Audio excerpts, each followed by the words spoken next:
Yeah, it was BYOD, but if you didn't have it, we would provide it. So I have like 7 AIM solos. Josh had one. Bill brought up a couple devices. There were lots of Garmin's, some VBox, some Cosworth. So Peter speaks all languages, right? So I basically made up a spreadsheet of what device is in what car and who's coaching.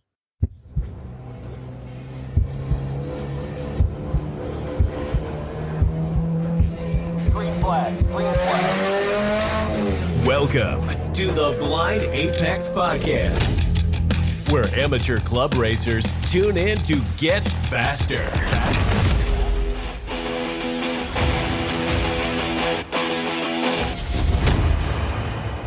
This episode is brought to you by DeechWorks Fuel System. Use Apex 10 at DeechWorks.com to get 10% off fueling your passion. On this episode, we're going to talk about some stuff. I sort of have a name for it now, but I can only explain it as a super coaching track weekend that might have just reinvented track day coaching and taken it to the next level. Some people might have called it the Ross Bentley Speed Secrets Academy. Joining me, former guest. He enjoys day-long strolls through a wind tunnel, and he plays chicken with New York DOT vehicles. Mario, welcome back to the podcast, sir. Thanks, Con. So, yes, and by playing chicken, you mean I just sit there and let the car hit me? Yes. You look like you've recovered. I appreciate that. Yeah. You know, you said it yourself. If you were in the Miata, it was not going to be pretty. So, no. So just to recap, I was instructing at Watkins Glen, and then I was data coaching, and I forgot this little cable, and I went down to Walmart to go get it. So on my way back up, I heard the sirens behind me, and I pulled over, and this fire truck came by me. That was right downtown, and then I proceeded up the hill and turned to right on 16, which is the road that goes to the track. I'm like a mile and a half from the track or so, a mile. And I heard another siren. I was pulled over for that one too. But right as I pulled over, it was like kind of right near a fire hydrant and a ditch, so I couldn't get over. But I'm fully straddling the white line on an empty country road. And I just see this like big Chevy Suburban coming from behind me. And he's doing like 60, full blat, or maybe faster, and just rams right into the back of my car at full speed. Yeah. Sends the car flying. This is my Hyundai Veloster. Hence sends it flying into a fence post. So it smashed the rear end of the car, smashed the front end of the car, and put me in the hospital for a little bit and smashed my face up. I had cuts all over my face. The airbag did not deploy because I was stopped. Mm-hmm. And anyway, it was just, and I'm still I got whiplash, but I got the car replaced. Everything's going to be back to normal, and somehow I'm going to be a better person for this.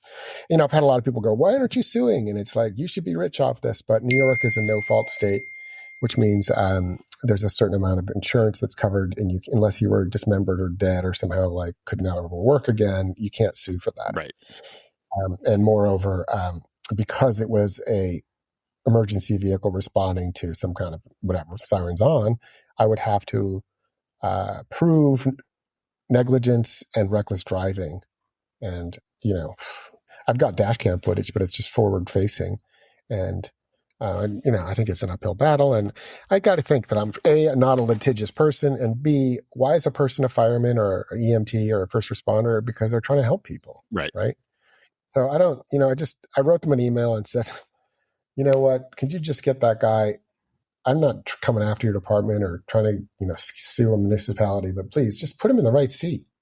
Get this guy, because actually after I got hit, the ambulance, the guy in the ambulance said, the EMT guy said, yeah, that guy's a terrible driver. We've been trying to get him off the road. Anyway, long story short, I'll be fine. I'm not suing. And we'll all get back to normal soon enough. Yeah. A lot of work to do on your car left, I'm sure. Yeah, but as I was, sort of flying through the air in this, the thought that was going through my head was, oh no, the Ross Bentley program is next week. Oh yeah. So just a week later, Ross was in town, and we were teaching a course together. We'll call it the Speed Streakers Driving Academy. It was the first time it's ever been taught. And it's something that I had written him about 5 years ago. I sent him an email and said, Ross, have you ever had your own driving school, like a branded driving school? And if you ever thought about just like having your own curriculum? And he was like, well, of course I got started. I started up Dirtfish with some people. I've done other stuff. I teach this course at the Honda place, but no, I've never really had my own Speed Secrets Driving Academy. And, I pestered him as I do. And over the years, and we finally got to the point where he's like, yeah, okay, yeah, let's do this. Let's make this thing happen. How are we going to do it? And I said, well, we're going to involve some other people. I want to bring my brother in. And then the owner of the track, Todd Milton, asked Ross, maybe you can bring in another, big name, which is to me crazy because Ross is the big name, right? Yeah, but your other big name, he's still a big name. Don't knock him. Yeah, no. Well, I was like, we don't need anybody else. But then he said, well, I just checked with Peter Krause and he's available and he'd come. And then I was like, oh shit. Yeah. Right. Because whatever imposter syndrome I feel with Ross Bentley, I feel that 2x with Peter Krause. Anyway, Peter was like, I'm in. And so we had this great group of like 4 coaches, Ross, Peter, Ian, and I, to put together a brand new curriculum and do something that we had never seen anywhere else. Like you were saying, kind of a super driving coaching event. And that's sort of the intro. So let me just stop there because I've been running at the mouth. What do you got for questions? Well, my lead question was who dreamed this up, but it's obvious like you wanted this to occur and you just started to consistently pester enough people and the right people for long enough and it occurs. But can we get a high view of like the major movements of this weekend? Like what were the major curriculum pieces? Yeah, so I think how it differs it differs a lot from HPDE. It's more similar to something you might do at like a Skip Barber school or something like that, which I did a 3-day class with them once, and I would say it's more in line with that kind of like doing drills and breaking things down kind of thing. So at a very high level, there were sort of 3 pillars that this program stood on. And number one is, in no particular order, driving the limit, right? So I think in HPDE, the first thing you do is you learn to drive the line, which is so nonsensical because if the line is simply, if you drive the limit all the way around the track, well, there's your line. That's what happened. If it was raining, it changes. If it was dirt, it changes. If it was hot, and changes throughout the day. So you go faster driving the limit and off the line than you do driving the line and off and under the limit. So number one is you have to drive the line. Ian would say tires must squeal, TMS, or tires must talk. That's a sign of driving the limit, and it's important. Number 2 was drills are essential, and it's something that most people just can't do in motorsports. It's too expensive. There's not enough time to do it, but every sport requires you to do drills. Everything that you learn, like if you learn a musical instrument, you do scales. If you do, Ross uses an example of a football team. Football teams don't practice how they play. They do blocking drills. They do passing drills. They do kickoff return drills. They do all these drills over and over and over again. And then once in a blue moon, they scrimmage, right? And it's the same thing. You probably played some sports and it's the same, but we don't do this in driving. We spend most of our time just scrimmaging, right? HPDE, they might give some sort of talk about, some drill we're going to do, but nobody really does it. And you just get out there and you have fun with your friends, right? I mean, that's what's fun about HPDE. But you don't really learn much that way. There's a classroom session. They might talk about a few things, but then you're out on your own. So we were going to break things down into drills as often as possible. There was not going to be a lot of playtime in the same way. And number 3 is that Ross's buddy Samir has this saying: you gain more from experimentation than you do from experience. And that one sends people for a loop a little bit because a lot of people say, oh, you need seat time. But if you don't have a directed plan for that seat time, it's just lapping nothing. days. You're just doing laps if you don't have a plan. You are. Right. So it was really important that we were going to force people to do things out of their comfort zone and make them do things in drills with experimentation at the limit. Mm-hmm. And that's what this program is. And it's something that, well, I just haven't seen it. I wouldn't say it's anti-HPDE, but it can't be done in HPDE, right? Right. It sort of fills the gaps in HPDE. Like HPDE is great for a lot of stuff. It gets people started, but it leaves you at this level where you can't advance. You don't have somebody in your right seat. You're intermediate, you're solo, and you're kind of stuck there just buying faster cars and stickier tires because no one told you that all of those things that you learned early on, like in slow, out fast, late apex, blah, blah, blah, all of those things are holding you back. And none of those things are true all of the time anyway. And through experimentation and drills and driving the limit, you find out that, oh my God, there's this whole other world that makes you faster. I was just listening to a podcast that's coming out on Garage Heroes. One of our students in the 2-day class, Mike Beers, is a Lemons racer and Chimp Car racer and other stuff. And he came to took our class. So there was a 2-day class and a 3-day class. Sorry to mention that. And he came for the 2-day class. And then he had a race like a week later at Thompson, where he is on the, they're a good team. What do they call it? Boston Whiners. They do pretty well. And he set the fastest lap time. And nobody beat him the whole weekend. And I don't think that's ever happened for his team. You know, he goes out and sets the fastest time on the team. So for sure, there was the proof in the pudding. Yeah. So rewinding a little bit to the HPDE thing, when you have the instructor in your seat, you will improve because there's structure for you, right? But you won't go the fastest you can because they want to preserve their life, right? So you're a noob and they don't want to die, essentially, right? But when you're in intermediate and advanced group, if you don't find structure or give yourself structure, the difference between going from intermediate to advanced is if people think that you've done enough laps that you're safe enough and you haven't gotten in any trouble, right? Yeah. So spend enough time with the club, spend enough money on the club, and eventually they put you advanced because honestly, you probably play well with others. Right. And your biggest skill is giving good point buys and having good awareness. And that's all very important in the advanced group where people are passing each other. But it doesn't mean you ever really learned how to drive the car. Correct. I'm guilty of it. I am where I am in my racing journey because I didn't give myself enough structure in intermediate and advanced. There are rookies. Brendan, he listens to the podcast. He's very fast as a rookie, but he had a lot of structure. He got coaching while he was in intermediate and advanced, right? He looked for lap times in intermediate and advanced comparable to the lap times that we were running in the group he was going to eventually race in, right? I didn't do that. I was just like, all right. I'm off to advanced and I do this enough times and then I get qualified to go to comp school and that's what I'm going to do.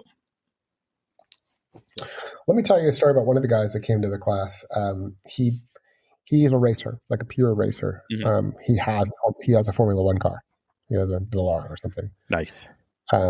Yeah, he's no bullshit. He doesn't drive street cars. He only drives race cars. The very first time he got in a car, it was like a sports racer 2 or something like that. And it was back in 2005, so 20 years ago. And he said he was just terrible. But he wanted to race. And they said, the only way you're ever going to race with us and get in this car is if you hire Peter Krause as your coach. And so this guy's coach from day one was Peter Krause, and he had structure from day one, which is just phenomenal. Like, who gets to have Peter Krause as your one-on-one coach from the first day? And he was at the class, this Speed Secrets thing, because Peter was there. And I got to say, at first I found him slightly arrogant and like off-putting in the sense that he was only interested in racing and he was only interested in race cars and like blah, blah, blah. But by the end, I think that I really admired him. He was a great driver, but also willing to change everything and drive differently and experiment and immerse himself in the program. And the dude smashed the track record and also like smashed his own preconceptions about what driving was. Even at the level he'd been doing it, of 20 years of driving with Peter Krause's tutelage, in this class, we gave him a few more things to work on, and he just excelled at it. Mm-hmm. It was incredible. So, we saw some really great advancement from what were honestly probably novice plus drivers, not really advanced drivers, all the way to sort of advanced drivers who've been racing for 20 years in this class. And I should back up again. Like, where did this curriculum come from? It was largely Ross's curriculum. He's been teaching a course for the Honda Corporation, like in Ohio, for 17 years. So he's been evolving this curriculum. He has 4 students at a time and takes them through a 2-day course in which I think it's 2 day, but he has sort of a set plan in which they go through. Lots of classroom time, then track drills, classroom time, track drills, et cetera, a little bit of play time, but it's mostly based on, learning in the classroom and applying it on the track in some format of a drill. And it's something I've, emailed and stuff with Ross before. So we kind of knew we both think alike in the sense of what makes a person faster. And like my personal frustration with DE's not doing any of that. Mm-hmm. So that's why I was like, well, let's do this together. Let's turn DE on its head and let's just do what we want to do. Let's not do what's being taught. Let's do it our way. So that, we had this sort of like, he was the main course, like all of his slides, his content, his material that he's really honed over for many years, right? Almost 2 decades. And then there's Peter, who brings just a wealth of data knowledge and like more analytical and also like, they do those track walk series together. You've probably seen those. Yep. I own a bunch of them. Me too. They're great. And so that they work really well together, right? Mm-hmm. And they understand each other's strengths and weaknesses and just are incredible. So we bring Peter's sort of data and analytics and just massive understanding of that guy. His patience and understanding are incredible. But plus we added my brother and I. So my brother is a classroom instructor. He teaches for 5 or 6 years now. He's been teaching a class at UC Davis on performance driving. It's like, it's like a 10-week class on performance driving twice a week or whatever. He has people sim racing and he has people like testing and all sorts of stuff that he does in this class. So he's had so many students and he understands how a classroom works and he understands also things fundamentally about driving at a very, very high level, like at a Ross and Peter level. And then you have me, who's like, I don't know how to describe myself, but I am an analytical driver, but I'm not the level of these guys. But what I am is the gasoline you throw on fire, right? I'm making this shit happen. Mm-hmm. And, it was sort of my idea to get these people together and let's do this thing and let's make this thing happen. But I do have my own like secret sauce, so if Ian is maybe is the appetizer and Peter is the dessert and Ross is the main course, I'm some kind of seasoning that goes on all of it, right? And maybe I'm the front of the house. I don't know what this is a terrible You're the salt. Why did I get the restaurants? Yeah, I'm just salt. That's all I am, salt. And but it worked out like phenomenally it was the first time we've ever done it, and it worked great. Like we didn't really stick to the curriculum 100% because some things took a little bit longer than we wanted to. But there was a whole workbook that described every drill that we were going to do and feedback stuff, and there were track maps and VMIN tables and data and everything that we knew what to do to make people faster. And it was incredible to have this sort of mix of 4 cooks deliver that and see it work so well. Yeah. It's still kind of amazing to me how well that worked. Yeah. And also I added another coach, which is Josh Herbert. So he was kind of like our understudy, like in the sense that if anybody got hurt or sick or whatever, I needed him to understand every single part of this whole program, right? And I did get hurt, and he did kind of step in and help a lot with the things that maybe I would have done. But he was fantastic. He was sort of Peter's right hand with the data, and he was able to do other stuff. Oh, and Sam Smith was there. So do you know who Sam Smith is? Mm-hmm. It's not the car. Yep. I mean, what the hell was Sam doing there? Like, that's the other thing. So not only did we have this just great group of people, but Sam was like, hey, can I come? And Ross is like, hey, Mario, Sam wants to come. And I'm like, of course Sam can come. Like, he's like an idol of mine. Yeah. So he was helping. He drove. My first task for Sam was drive all the rental cars. Give me your feedback on what each one of those things needs. Because he's driven thousands of cars, right? Right. He was back with so much detail on, well, this car's, the suspension is feeling a little wonky. It's on the bump stop. This one needs such and such. This one, blah, blah, blah. And it was like, wow, his knowledge. And it's just a super fun dude. And, I think a lot of people knew of his, contributions through Road and Track or, TV stuff or other things that he's done, or it's not the car. And we're super stoked to meet him. And then you find out he's just like a regular, personable, incredible dude. And he also brought a lot to this like program. It felt like a once in a lifetime thing with like Ross, Peter, Sam, my brother, Yeah. Let me stop there and catch my breath. What other questions you got for me? So let's talk about what the 2-day course. Well, okay, let's ask this question first. I'm going to assume this is happening again, right? Yeah. I mean, we're talking about it. We're not 100% certain which venue and when. So much hinges on Ross, right? His availability. This dude he makes his money playing with cars. Yeah, and and people want him everywhere. And he's busy. So, I mean, if we can do this 2 to 3 times a year, I'd be stoked. Okay. Like, I could do this all the time. I could be like, throw a course together next month, and no one would show up. But, you put Ross's name on it, and it sells out in 48 hours. Okay. So, well, let's talk about it. So the plan is to continue doing these, hopefully 2 to 3 times a year. That's helpful for folks to know. At different locations. So this first one happened at Pineview because, I had the facility, the ability to do it there, right? I was like, Todd, let's do this, and this would be great for the track and this and that. But it was never our intent to like do it only at one location. Right.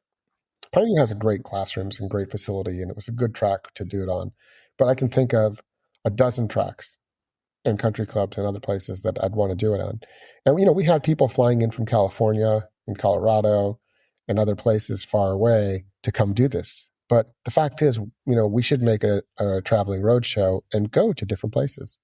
Like, we should be in the Northwest. We should be in the Southwest. We should be in the middle of the country. We should be in Texas, right? I'd love to just keep this going. It's a course that it doesn't require a specific racetrack. Yeah, absolutely.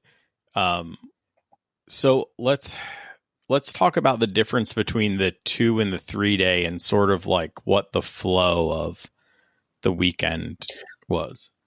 Yeah. Well, the 2-day, the 3-day was honestly very similar to the 2-day. It was more stretched out. So more chances to look at data, longer sessions, more time to breathe and relax for a second. Even the 2-day, I got to say, was fantastic. But it was so much information in 2 days and people are exhausted. It's almost like you need a 2-day and then you need to rest for a day and then come back for another day. You would probably learn more just on sleeping on it. There's just way too much information to assimilate all at once and be able to apply. Eventually these people will be like, oh yes, now I remember that and I'll do that. But the 3-day, interestingly, the 3-day sold out kind of first. Like within 24 hours, it was like sold out. And the 2-day actually took a little longer. But they're actually not dissimilar. I think we ran a couple extra drills on the 3-day than the 2-day, but not drastically different. And we were able to look at a lot more data. There were opportunities. And every evening, We had we called Speed Secrets After Hours. And this was sim racing and data coaching, like one-on-one kind of stuff. We had 4 sims set up, and we had lots of computers around, and Peter Krause was there, and Ian was there, and Josh was there, and we stayed till 9 o'clock, 10 o'clock at night, sim racing, having a beer, and like looking at data. So, did you run the 2-day and the 3-day simultaneously? So some people would be on track, No, some people. No. Yeah, Wednesday, Thursday was the 2-day. Friday, Saturday, Sunday was the 3-day. Okay. Yeah. And so I'm going to assume everyone started in the classroom. Yeah. We started, welcome to the classroom. This is how the program's going. Let's go do a track walk. So the track walk was more like how to do a track walk, not let's do a track walk of Pine View Run. How to analyze things when you're on a racetrack. Peter was fantastic on that. It did take a little longer than we envisioned. I was actually going to have people do just half of the track walk, but they ended up doing the whole thing, which was interesting. Just because I don't think you need to, if you're going to just learn how to do a track walk, you don't need to walk the entire track. You could have just done one of the shorter ones. But they got a lot out of that. Then we're back into the classroom to talk about the performance model, which is, Ross has kind of a template for how we program ourselves, like the information that we have, the sort of the program we have, our abilities, our skills, and like how would all those things become an output? How would your inputs become an output, which is your driving, and then this sort of iterative cycle that you go through to continue those things. It's a really neat way to look at. And it's something that he's refined, obviously, over many, many years, right? This performance model. So it starts with that. And then we might go do a drill. Well, no, that first drill was sensory inputs. And that's where you go out on track and we do some laps and you're just looking at vision. And then you might do another one just based on hearing. And then you do another one just based on feeling. And we have people doing things. So when I say feeling, I'm saying things like, okay, drive around the track right-handed, just one hand. Now do left-handed. Now try doing, changing your seat or doing other things. Just feel your butt, feel other things. Try and feel like use all your senses, because the higher quality information that you have coming in, the more you don't rely on that. You're not using that information later. So it has a lot to. That's a shitty way of saying it. You need high quality information to make high quality decisions. So those sensory input sessions are vital to acquire information. But part of, I'm going to bounce around here, but part of that is also of your performance model is how you've been programmed. Sometimes we program ourselves. Sometimes it's instilled in us things like in slow out fast or drive a late apex. And you have to, in some cases, break the programming. And we were trying to do that with people, break the programming, instill new programs. One of the drills I thought was just fantastic was, it's breaking awareness. Like Ross is like, we are going to go out on the track and I just want you to be aware of where you're applying the brakes, where you're releasing the brakes, but mostly where you're releasing the brakes, at what point in the corner or where are you releasing the brakes. And being an instructor, sitting outside the car, this is a good time to say there's no right seating in this program. We're looking. So I was in this one flag station watching people come into this corner, and you can see their brake lights go out, as they come into this corner. And there's this little bush, and you could see at this one bush, it was like a light switch. 70% of the people, maybe even 80% of the people, all their brake lights went out at that bush, right, going into this corner. 10% of the people were well before the bush, and 10% of the people were after the bush. And it was really interesting to see like how people would change that through, because the next part of the drill was, let's try and brake all the way to the apex, right? And we're going to try and carry our brakes a little further, see if we can get some rotation or some weight on the nose. And that was really cool to see how people were experimenting and watch the brake lights go out at different locations and really know that they were doing that. And also to watch how how that changed their data by the end of the program. Yeah, that's an interesting one. I'm guilty of mostly braking and then turning. I definitely don't brake to the apex, so it would be worth potentially trying in my car as a front wheel Yeah, drive. So well, on a front wheel drive car, I think there's a good reason not to do that because you can overheat the tires. Mhm. Just the more you trail brake a front wheel drive car, the more you're asking them to multitask, and it's not necessarily a bad thing to sometimes divide those two things. I mean, of course, sometimes you're trying to pivot the car too, but I mean, I'm a front wheel drive driver as well sometimes, and I think that sometimes braking in a straight line and then maybe using a little lift off to turn in, but not braking to the apex is better. So, situationally, I mean, Ross always says it depends, but let's just say situationally, I'm also oftentimes a straight line braker in a front wheel drive car. yeah, I saw some students who came into the course being largely breaking a straight line, let off, turn in kind of people who were driving, let's say, close to the limit, to now completely like driving a friction circle that was very round and really applying this applying the course. Like one of the things Peter was talking about when he thinks that he would say that G sum is the most important. If you were to just look at one thing in data, look at G sum. And he kind of went off on an explanation of that. And I would say that a lot of people really increased their G sum in this class. 75% of people went from what maybe looked like a diamond shaped friction circle to much more of a bowl, in this course. And just to bring this back to HPDE or any other kind of training, I don't think you see that kind of thing in other. I think it'd be hard to see those same results in what I would consider sort of traditional training stuff that, and I feel like what we did was fantastic. It was amazing to see those results after just 2 days. yeah. So I can tell you that once it was announced, I got a bunch of text messages. Are you going? Are you going? Are you going to try to go? Like there was a lot of buzz around it.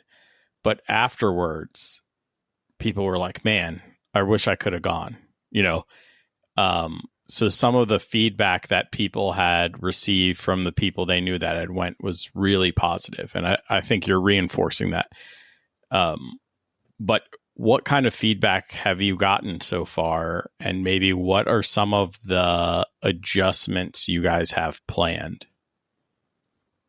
Great question. So, we did do a survey to get, I guess, just, it's like a 3-question survey, really. The first, oftentimes you get a question, which is this sort of net promoter style survey, which is, give us a score of 1 to 10. And then if we didn't earn a 10, what could we do to get a 10? The standard Survey Monkey stuff. Yeah. But it's actually, if you do a really long survey, people don't do it. And this is, so, we had over half the people reply to the survey, and we got 9s and 10s, which was great. Lots of 10 and some feedback, and some of the feedback of what to do better were actionable things that we can do. I think a lot of people wanted more data. In the 2-day, there wasn't just enough time.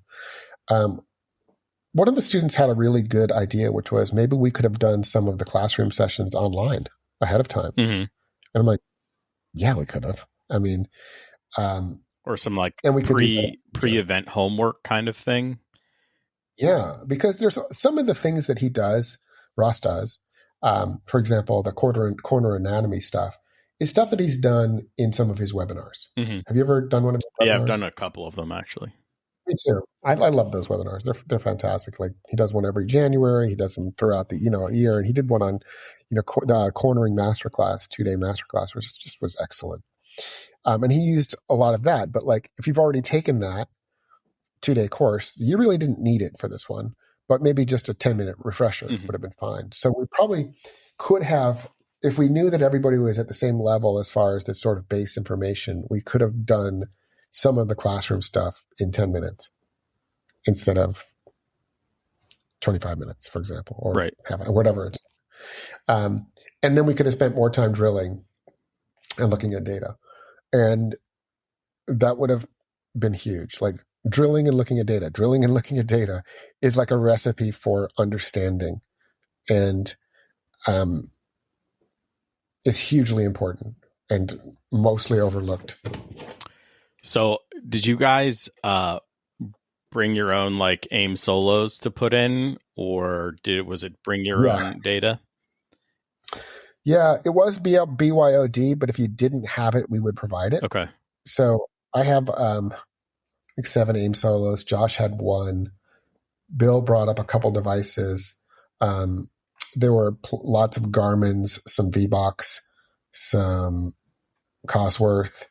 So Peter speaks all languages, right? Mm-hmm. So I basically made up a spreadsheet of what device is in what car and who's coaching.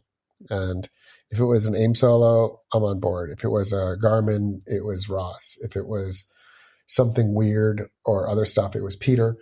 And then Josh and Ian could like step in on a lot of stuff too, whether it was AIM or Garmin, those kinds of things. I will say though that the Garmin, while it's a great device for a lot of things, because you can't use it for comparative analysis, can be a little difficult to coach from, data coach. Which is, so one of the things I use is a VMIN table, mm-hmm. which just is a good way to like, say if I'm going through this turn at 56 miles an hour, what should I be going through the next turn at? And it just sort of equalizes those things. It's an easy way to find outliers and which corners you're doing particularly slow or perhaps particularly well. And with a tool like a Garmin, if you combine the Garmin with a VMIN table, I think you're like 95% of the way towards excellent data coaching. You can find out a lot. But without the VMIN table, you can be the Garmin's just saying, "Oh, you're doing great, but it's not. It doesn't know you're under driving the corner by 4 miles an hour." Right. Right. But yeah. I like it because of the ease of use, and there is no infrastructure required. You just pull the tablet out and review, but you need to really push yourself and realize what it's saying, not just take what it's saying and run. Like you really have to think about, okay, this is what I'm doing in this corner, and this is what it's telling me about this corner, and how can I change that? Right. That's how it. Yeah. I mean, it's a genius device in so many ways. As far as, like you said, it doesn't require nothing's worse than AIM software. Like it's so off-putting. It's very powerful, but like the Catalyst device itself is just amazing. Just pull it off a dash and just start reading the data and like looking at what your improvements are. Right. But I'm going to run both. I'm going to run my AIM and still keep my Garmin in the car. So, right. It's just one of those things. Yeah. I mean, I know a lot of people that do that. It's certainly the best of both worlds. And you said there were rental cars. I'm assuming those that flew in had to figure out their own car, and you bring your own car. Like, what's that? Yeah, some people actually shipped their cars across. Okay. And some people flew in and rented a car. So we had like Pineview has a fleet of rental cars. There's a RX-8, a Z3, 911, but no, Cayman GT4, Corvette C7, a couple Mustangs. Anyway, so some people rented cars, and for a class like this, of course you want your own car, but the rentals were okay. They're nothing special. Yeah.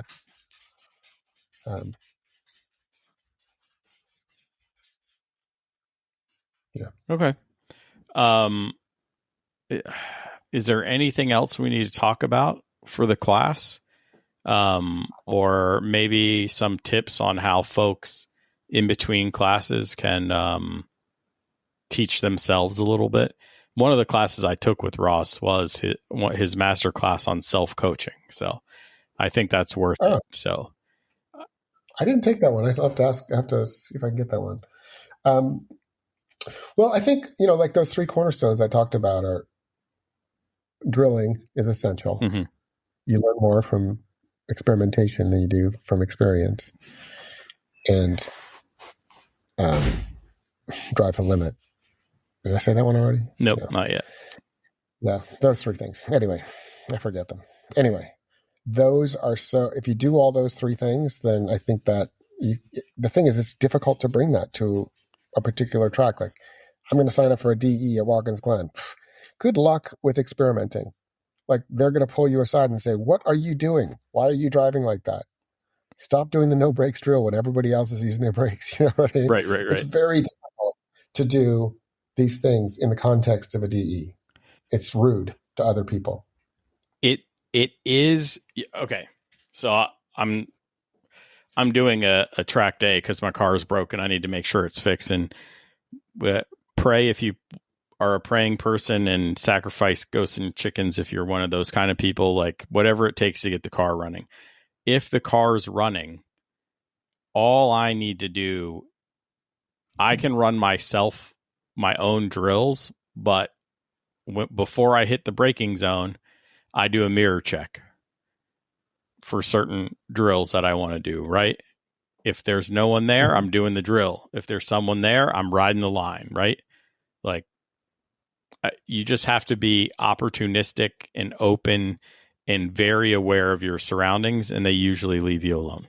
So, yeah, I mean, okay, so the sensory inputs drill is a drill that you could probably do in the context of a DE, which is, you're just going to go out and for, let's just say, half a session, only think about your vision.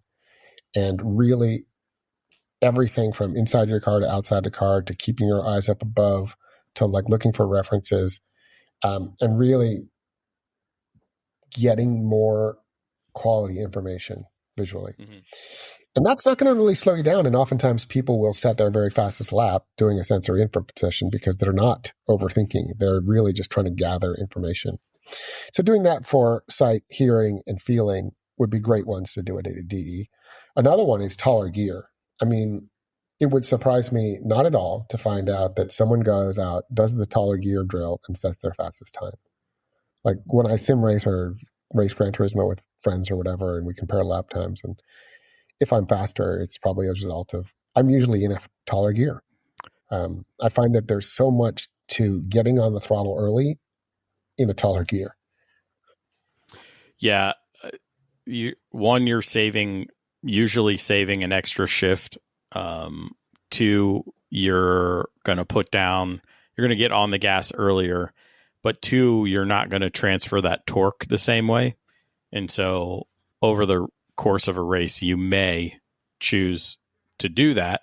It doesn't always net a faster lap for me, but what it does do, I can lap pretty similar times, but what it does do is help me save my tires in a race.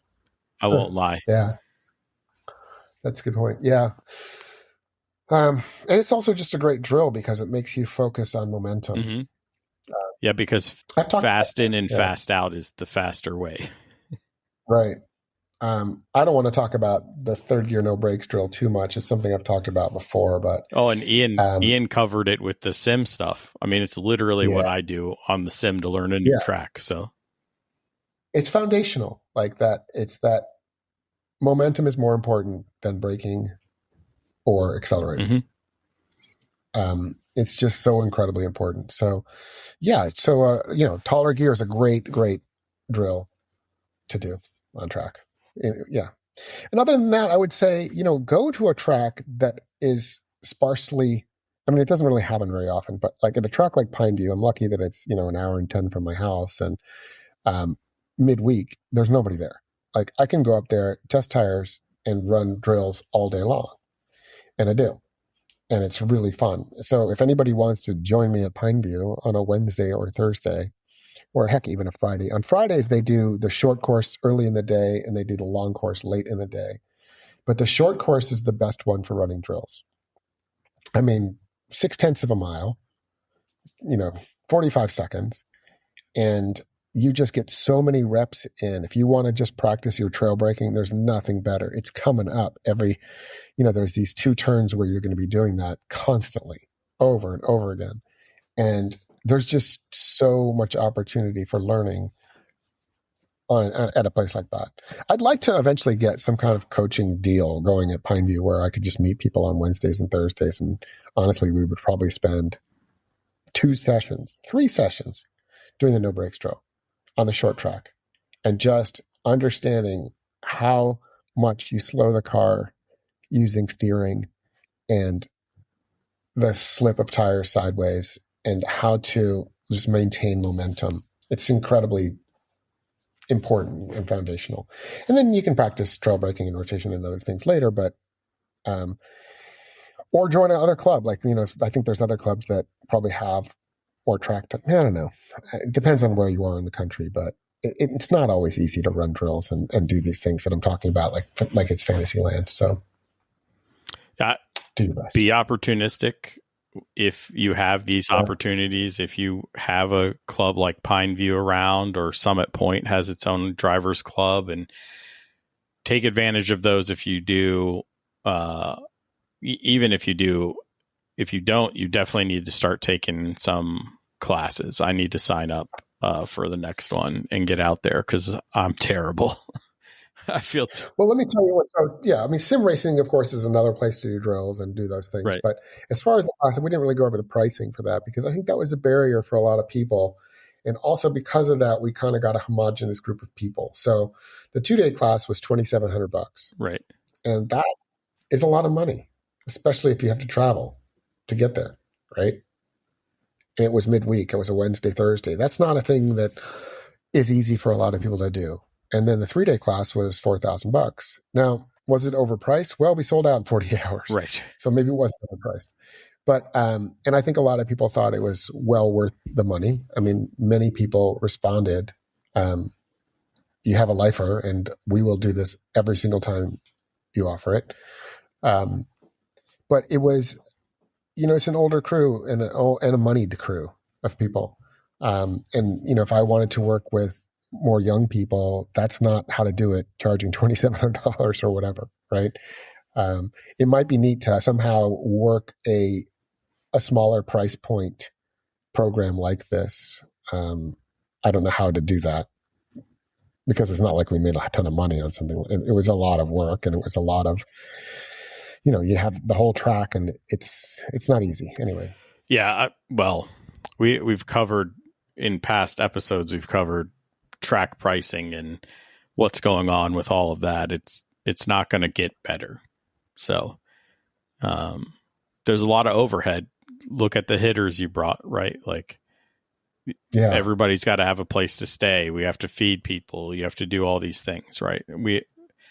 I understood. I just didn't know if I could pull the trigger. Thank goodness I didn't, because my car wasn't even working anyway. But I was looking at the $2,700 one because if you take into account coaching, the price of having a Ross Bentley or a Peter Krause coach you, it's a bargain for 2 days, in my opinion.